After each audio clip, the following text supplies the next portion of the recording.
thank you, Your Royal Highness, for those incredibly inspiring words. We look forward to working with you and your team in the coming years on our shared mission of protecting nature for people.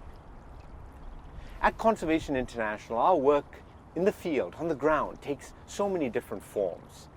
Whether it's a community partnership or whether it's working with women's empowerment, the work in the field is always creative, always solution-oriented. Look, one of the great pleasures of my work, my life, is to travel and see some of our projects, to meet the people on the front lines of conservation. I hope you've had the chance to do that as well. But the last 12 months has really not afforded me much chance to get out there. So now we're going to bring some of those stories to you.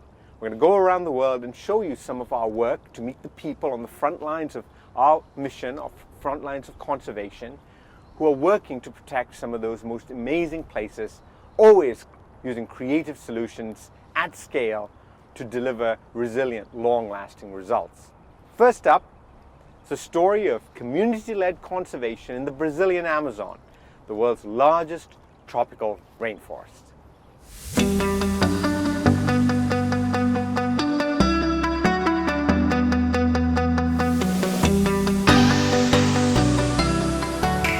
I came to the Amazon with my grandparents when I was 5 years old. And all the memories I have from my childhood are full of green, bird songs, humidity, and heat. Everything that awakens a child's senses. Surrounded by the forest, I dreamed of becoming a biologist. And at 17 years old, I went to college to study science, where I discovered my love for primates and with them my vocation as conservationist. I earned a master's degree in animal behavior and a doctorate in animal biology, always focusing on the conservation of neotropical primates and their importance to the forest. In 2014, I joined the Conservation International Brazil as a project manager for the Amazon and learned that to keep the forest standing, there is a fundamental element with the same important role as biodiversity: people that live in the nature. The Tapajós region is in the heart of the Amazon.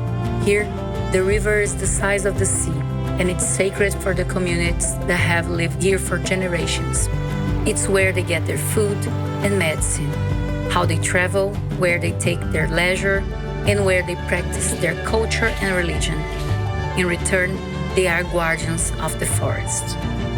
In the Tapajós region, Conservation International Sustainable and Resilient Tapajós project supports the people living in 3 national forests, Tapajós, Trairão, and Itaituba I.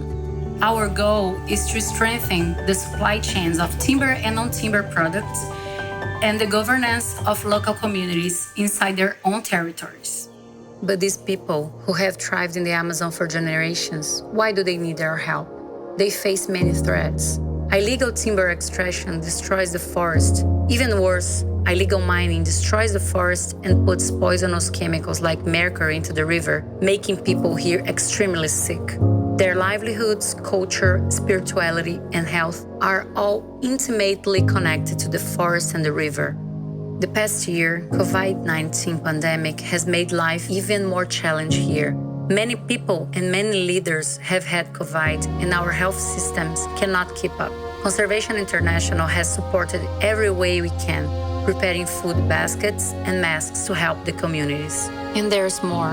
While you may have heard about fires in the Amazon, you may not have heard that in recent years. Indigenous people here have been threatened, attacked, and killed for trying to protect the forest. The message is that anyone working to conserve the Amazon should give up. But I have hope. The people and the forest are strong and resilient. This place is so beautiful and so critical. People have awakened to the importance of Amazon for a stable climate.